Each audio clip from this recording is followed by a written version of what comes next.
बिस्मिल्लाहिर्रहमानिर्रहीम अस्सलामु अलैकुम नाज़रीन। अज दा जिहड़ा मेरा टॉपिक है उनका उनवान है कि सत्तुआं दा जिहड़ा असी आटा बनाने गर्मियां दे विच वो किस तरह बनाया जाता है।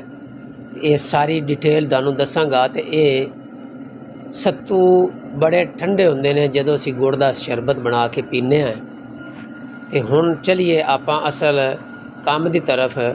तो मेरी तुहानूं एक रिक्वेस्ट है कि मेरे चैनल नूं लाइक और सबसक्राइब जरूर किया करो। मैं सोहणियां ते अच्छियां गल्लां ते हड वरतियां गल्लां करना ते ये भी एक सदका जारिया होंदा है।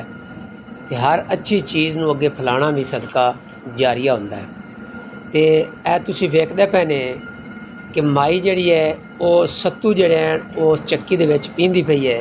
लेकिन थोड़ा जिहा आपां पिछे चलीए कि जदों 11वां महीना शुरू होंदा है नवंबर दा, ते गंदम दे नाल ही गंदम दे विच ही जिहड़े सत्तू होंदे ने जौं जिहड़े होंदे ने वो विच सिੱਟ दित्ते जांदे ने, क्योंकि उन्हां दा कद लंबा हो जांदा है ते वो नाजुक होंदे ने।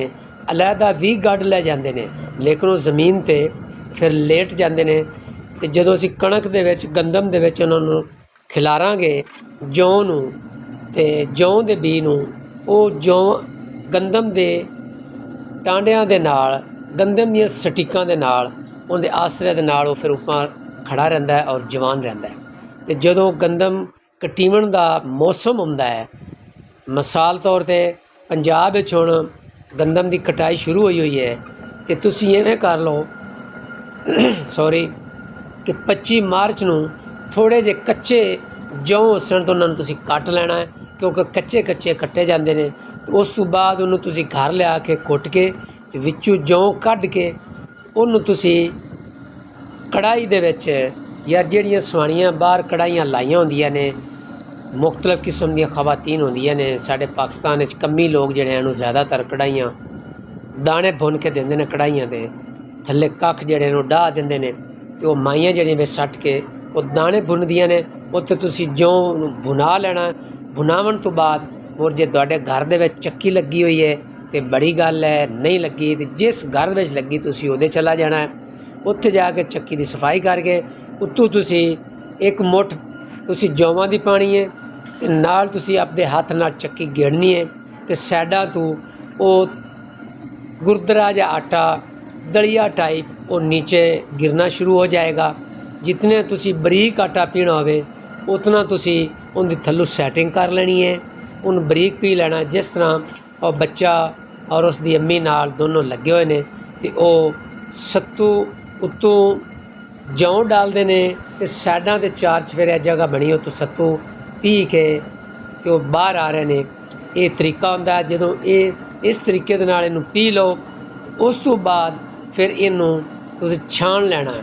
छाननी दे विच फिर जिहड़ा मोटा होएगा या कोई उत्ते कत वगैरह होएगी या इन्हां जौवां दे उत्ते जिहड़ी इहदी उतला खलड़ी वगैरह होएगी, जिन्होंने पंजाबी च असीं आने ये उर्दू च असीं कहने भी छील होएगी, वो अलहदा हो जाएगी और जो बरीक आटा होएगा वो अलहदा हो जाएगा।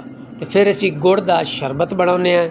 गुड़ दा शरबत बना के उहदे विच कई लोग तो अन्य तरह विच पाउंदे ने, वो पसंद बड़ा करते हैं। तो जिहड़े ज़्यादा सुलझे होए हैं वो सिर्फ एक गिलास दे विच 1 चम्मच पा के उन्होंने हिला के पींदे ने। ये गर्मियां दा सब तो बेहतरीन ते ठंडा शरबत और VIP सत्तुआं दा आटा बनता है तो लोग इस तरीके दे नाल इहनूं पींदे ने। लिहाजा इस साल तो हुण जा रहा है, अगर किसी भरा ने गड्ढे तो अच्छी गल है, जिन्हें नहीं गड्ढे जिहड़े शौक रखते हैं वो अगले साल वो इस तरीके से 11वें महीने गंदम दे नाल बीजने ने। तो फिर तुसीं अप्रैल के महीने ये सत्तुआं दा आटा बनाना है। तो ये बनाया करो, ये पीता करो। ये बहुत अच्छा है तो बड़ा ज़बरदस्त किस्म का होंदा है तो बड़ा ठंडा होंदा है। तो ये ज़्यादातर खवातीन ही बाहरों कट के लियाउंदियां ने ते वो फिर चक्की च बना के अपने बच्चों नूं, रिश्तेदारां नूं, दूसरे मुल्कां च भी भेजदियां ने। तो फिर तोहफ भी देंदियां ने, क्योंकि ये बहुत ही ठंडा होंदा है। सत्तू बहुत ही ठंडा होंदा है और मज़ेदार होंदा है। साढ़े लोग गर्मियां च इन्हूं पींदे ने 2 गिलास तो सारा दिन बाहर जाके काम करते हैं। कोई मुश्किल नहीं। तो मैनू उम्मीद है तुहानूं मेरी वीडियो पसंद आई होसी। इनू लाइक और शेयर ज़रूर करना तो कमेंट्स में दस्या करो। हो सकता है कि मेरे को कोई बयान करन लग्या कोई गलती हो जाती इंसान को, कोई मिसिंग हो जाती है, तो अगली वीडियो च बंदा वो दुरुस्त कर लेंदा है या तो कमेंट्स के जरिए वो वापसी जवाब दे सकता है। देखो किन्नी प्यारी चक्की हत्थ नाल गेड़दे पे ने। ये जाती मेरे अपने घर दे विच है तो मेला ही लगा रहिंदा है। सारे गाँव दियां खवातीन आउंदियां ने, वो मुड़ सानू भाड़ा भी दे के जांदियां ने। असीं उहनूं भाड़ा कहने कि जांदी वारी थोड़ा जिहा सानू दे के जाना, तुहाडा हिस्सा है। वो साडी भी फिर मौज लगी रहिंदी है। तो इस चक्की के हवाले नाल भी जिन्ना नहीं भी साडे घर आउणा हुंदा या जिन्हां दे घरां चक्की हुंदी, लोग उन्हां घरां दे विच इन्हां चक्कियां दी मार्फत मुलाकात हो जाती है, गुफ्तगू हो जाती है, सुलह हो जाती है।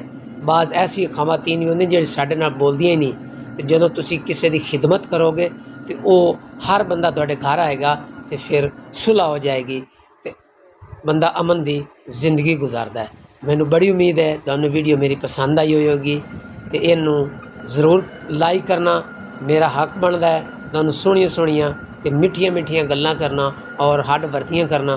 किन्ने स्ट्रगल नाल ये माँ पुत्तर लगे हुए ने ते सत्तूआं दा आटा बना रहे ने। अगर किसी भैन भरा नूं चाहिदे होवन, परेशानी नहीं लैनी, जो चाहिदे होवन गड्ढण वास्ते वो भी हाज़र हैं, जे सत्तूआं दा आटा चाहिदा होवे वो भी हाज़र हैं। इहदे विच मैं अपना WhatsApp नंबर टैलीनार दा वो दे रहा। मैं इजाज़त चाहांगा। अल्लाह हाफिज़।